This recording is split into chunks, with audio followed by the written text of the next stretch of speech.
இங்க விஜய் அவர்கள் வந்துட்டாருன்றதுக்காக விஜய் அவர்கள் பெரிய நடிகர்ன்றதுக்காக ஓட்டு போடல. அந்த தைரியம் தனியா வராரு.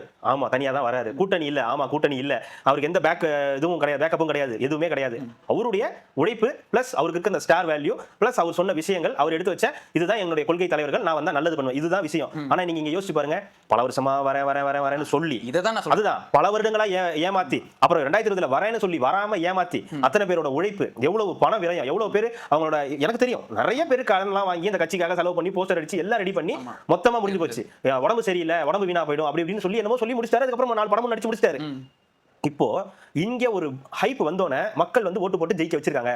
திராவிடம் வேண்டாம், திமுக வேண்டாம் அப்படின்னு சொல்லி ஒருத்தரை வர வைக்கிறாருன்னா நம்ம அதை விட டாப், நம்ம இவரை விட டாப்ல இருந்திருக்கோம், டாப்பாவும் இருக்கும், இப்பவும் படம் நடிச்சிட்டு இருக்கோம் அப்படின்னா சூப்பர் ஸ்டாருங்க. இருந்து சுப்ரீம் ஸ்டாருக்கு இங்க வேலை இல்லாம தான் போயிருக்கு. உங்களுக்கு விஜய் அவர்கள் வந்து பிஜேபி பி டீம் சொன்னா கூட இப்ப இனிமே சொல்ல முடியாது. அவர் காங்கிரஸ் கூட கூட்டணி வச்சிருக்காரு, திருமாவளவன் கூட இருக்காரு, ஐயுஎம்எல் இருக்கு, இவ்வளவு பேர் இருக்காங்க. அப்போ ரஜினியோட ஆலோசனை இல்லாம இவங்க அமைப்பை தொடங்க மாட்டாங்க. அப்ப ரஜினிக்கு ஒரு கனவு இருக்குன்னு இவங்க பேச வேண்டிய அவசியம் கிடையாது. அப்ப இது எல்லாமே பக்கா பிளான். அப்போ இங்க ஒருத்தர் வந்துட்டான், அதுக்கு ஈக்குவலா நம்ம ஒன்னு ட்ரை பண்ணுவோம். நம்மளும் வந்து ஆசை வந்துருச்சு, ஆசை வரல,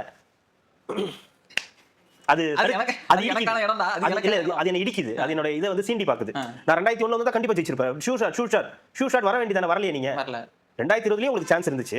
அப்பயும் என்னமோ சொன்னாங்க 2021 உங்களை வந்து எவ்வளவு டேமேஜ் பண்ணாங்க டிஎம்கே. அப்பயும் நீங்க எதுவும் பேசல, அப்படியே சைலண்டா இல்ல நண்பர் இல்ல அப்படின்ட்டு போயிட்டீங்க. இப்ப திடீர்னு என்ன உங்களுக்கு இந்த ஆசை என்ன, திடீர்னு தமிழக மக்கள் மேல அவ்வளவு ஒரு காதல், ஒரு பிரியம், ஒரு பெருங்கனவு அப்படின்னு நீங்க வரீங்கன்னா, உன்னால முடியுதுன்னா நான் வரக்கூடாதா?